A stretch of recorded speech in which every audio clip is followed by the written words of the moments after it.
Exim bank clean image গ্রুপের হাতে যাচ্ছে, আর সোশ্যাল ইসলামিক ব্যাংকের 5 শেয়ার হোল্ডারের আবেদন ব্যাংকটি ফেরত নিতে বর্তমানে যেটা সম্মিলিত ইসলামী ব্যাংকের মধ্যে রয়েছে। তো সেই হিসাবে বলতেই পারেন বর্তমানে ব্যাংকিং খাতের এই যে একটা উত্থান পতন, 5টা ব্যাংক একীভূত করা হলো, এক্সিম ব্যাংকের স্থিতিশীল অবস্থায় ফিরিয়ে আনা এবং গ্রাহকদের আস্থা পুনরুদ্ধারণে ক্লিন ইমেজ নামে পরিচিত একাধিক ব্যবসায়িক গ্রুপের শেয়ার ছেড়ে দেওয়ার প্রক্রিয়া শীঘ্রই শুরু হচ্ছে। এবং এটা কিন্তু বাংলাদেশ ব্যাংক সূত্রে এই বিষয়টা নিশ্চিত করা হয়েছে। সরকার চিরস্থায়ীভাবে সম্মিলিত ইসলামী ব্যাংকের মালিকানা গ্রহণ করেনি, মানে সরকার পরিবর্তন হলে বাংলাদেশ ব্যাংকের মুখপাত্রর কথাগুলো পরিবর্তন হয়। এটা আমরা তো ব্যাংকিং খাতে আমানতকারীদের আস্থার বড় ধাক্কা দিয়েছে হেয়ারকাট সিদ্ধান্ত। নতুন উদ্যোগ তৈরি করেছে 18 কথারা। কোন গ্রুপের হাতে ব্যাংক ছেড়ে দিবে সেটা সরকারই বলতে পারে, আমরা তো জাস্ট আপডেটটা জানাচ্ছি কি ঘটতে যাচ্ছে।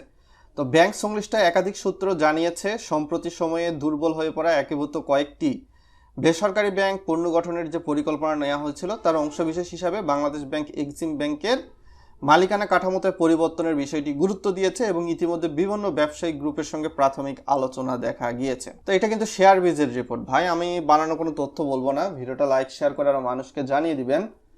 তো এইখান থেকে বুঝতে পারতেছেন যে এক্সিম ব্যাংক এই সম্মিলিত ইসলামী ব্যাংক থেকে আলাদা হয়ে যাচ্ছে 5টা ইসলামী ব্যাংকের মধ্যে, এবং এটা আগে নজরুল ইসলাম নামে একজনের মালিকানাই ছিল তেমনটাই বোঝা যাচ্ছে।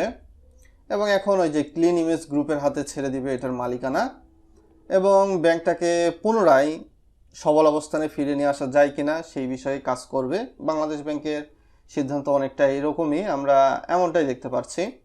এখানে বিশেষ করে যদি বলা যায় যে কেন্দ্রীয় ব্যাংকের মুখপাত্র আরিফ হোসেন খান শেয়ারবিজকে বলেছেন, প্রথম যখন সম্মিলিত ইসলামী ব্যাংক চালু করা হয় তখন সরকার ছাড়া আর কেউ অর্থের যোগানদাতা ছিল না। স্বাভাবিকভাবেই সরকারের হাতেই মালিকানা তুলে দেওয়া হয় এবং তুলে দেওয়ার সময় বলা হয়েছে সরকার এটাকে নার্সিং করবে, ব্যবস্থাপনা করবে।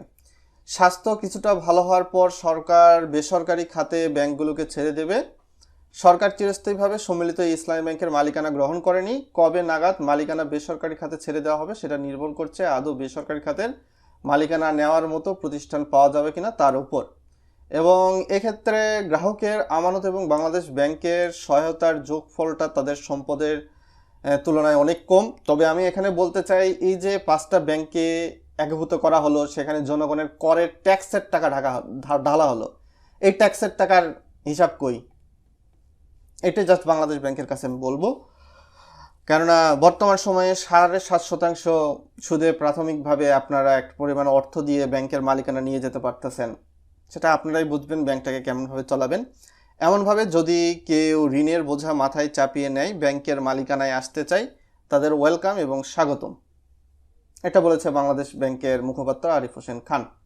সেকেন্ডলি একটা বিষয় আপনাদের খুব ভালোভাবে জানাবো, 5 ব্যাংক একীভূতকরণ নিয়ে প্রশাসকরাও এখন পরিষ্কার বার্তা চাচ্ছে। কেননা সরকার পরিবর্তনের সঙ্গে সঙ্গে গভর্নর চেঞ্জ হয়ে গেছে। এখন বর্তমান সরকারে যিনি গভর্নর আছেন তিনিও বিভিন্ন সময় বিভিন্ন কথা বলতেছেন এই 5টা ব্যাংক নিয়ে। সেই হিসাবে বাংলাদেশ ব্যাংকের সূত্র জানায়, গতকালের বৈঠকে প্রশাসকরা জানিয়েছে 5 ব্যাংক একীভূত করার খবরে আমানতকারীদের মধ্যে কিছুটা স্বস্তি ফিরেছিল।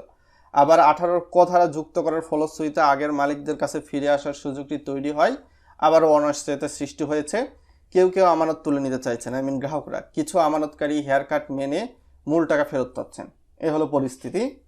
বৈঠক সূত্রে জানা গিয়েছে, প্রশাসকরা বলছেন ব্যাংকগুলো নতুন করে আর আমানত আকৃষ্ট করা যাচ্ছে না। মাঝে যে সকল ঋণের টাকা ফেরত আসার প্রবণতা ছিল সেগুলোর পথ প্রায় স্লো হয়ে গেছে এরকম।